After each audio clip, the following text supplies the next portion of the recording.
How do you keep your pond pebble or gravel clean? And is it even possible? G'day, my name is Kev. The aim of my channel is to help people build and maintain ponds without spending a fortune. If that sounds like something that interests you, you might like to subscribe and check out my website, Ozponds.com. I'm a big fan of adding rock and pebble to a pond. I like how natural it looks, and I also like the added filtration it provides. The rock and pebble increase the wet surface area inside the pond, and this allows more beneficial bacteria and microorganisms to thrive. Of course, you don't need to add rock and pebble into a pond. You can use traditional filters, high flow filters, or my favourite, bog filters, to provide plenty of surface area for the bacteria. The more bacteria your pond can accommodate, the more robust and able to adapt to changing conditions the pond will be. This footage here was taken when the pond was pretty new and the pebble was all clean. Over time, however, things change. Leaves and dust are being deposited in the pond, the plants inside are putting on new growth, and old growth is decaying inside the pond. The fish poo is building up.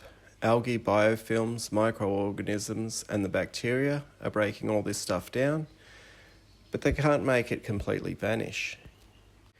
In an aquarium, it's very common to use a gravel vac to remove the build-up of waste during a water change.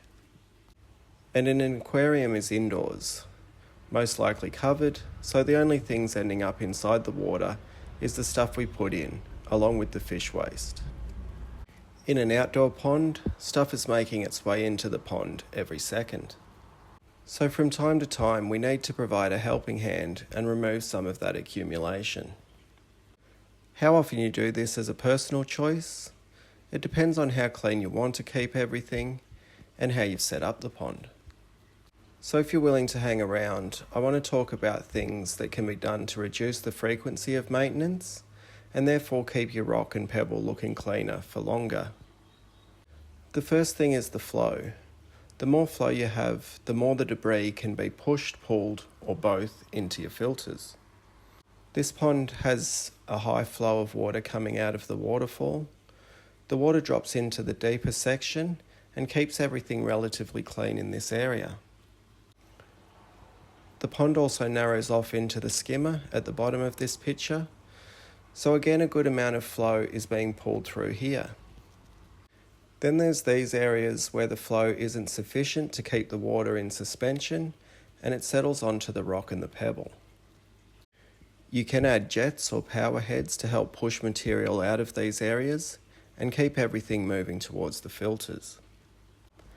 Aerators will also help keep things suspended for longer, and they will help bacteria break down the material faster.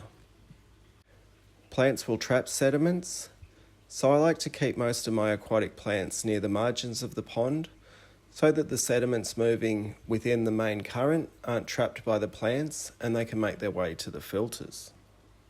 On the margins, the sediments can feed the plants, and these lesser flow areas provide awesome little habitats for plenty of life as well as baby fish.